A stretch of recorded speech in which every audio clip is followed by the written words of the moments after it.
So my first question is, throughout your time in school, have you ever encountered problems that you did not know how to solve or assignments that you did not understand? If so, how did you figure out what the solution was or how to properly do the project? Most certainly. When I was in grade 8, grade 9, I really struggled in English.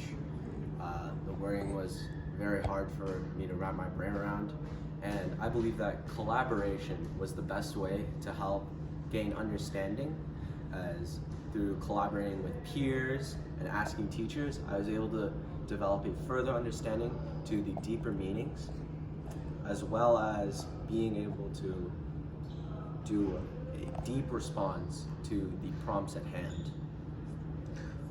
Second question, during your time volunteering at the library, have you ever had to deal with annoying customers? If so, how did you deal with them? Oh, of course. When I was at the library, there'd be several people complaining about where books are, where things are, why we don't have certain books, and being really patient and being able to calm myself down when it was most stressful was probably one of the most important things I learned when volunteering there, as well as being able to help people who weren't exactly sure of their own abilities. Okay, next question. Whilst learning Mandarin, have you ever reached a barrier that has stopped you from learning more? If so, how did you overcome said barrier? Yes, when learning Mandarin, I felt stuck when I was learning how to do calligraphy. As the characters, there's no alphabet, so everything has to be memorized. And I think the hardest part was forgetting a character and then having to search through your brain for 5 minutes just to see if you can even remember the shape of the character and what the components are. And to overcome it, I'd usually ask my grandmother because she would be quite knowledgeable and know what to do. But another way would be to break it down into its key components of its meaning and its sound, because most Chinese characters are comprised of a meaning character and a sound character. So that is probably the best way that I was able to overcome this roadblock and move forward in my studies. Okay. Time for the fourth question. During your food safety course, did you gain any experience working in a busy kitchen?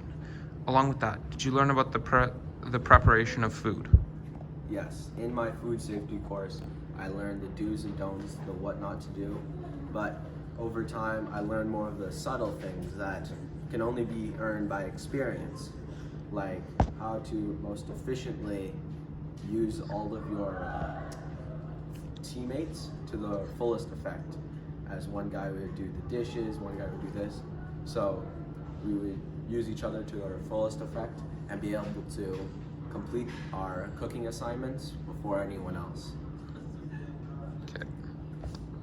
Time for the fifth and final question. You have many skills listed on your resume. How well do you think you can apply those skills in a work environment? And how do you see yourself applying those skills to this job? Well, one of my skills is teamwork, and in this job you'll have to be able to communicate and work together, and I believe that that is probably the most transferable skill, as I have learned it through experience and not through books, as I have gone through 7 years of a hockey team. I have gone through triumph and defeat over and over, and being able to move forward and talk with people and working together is probably the thing that I'm most grateful for joining that hockey team and working really hard to do what I have accomplished. Okay, that's all for now. Thank you very much.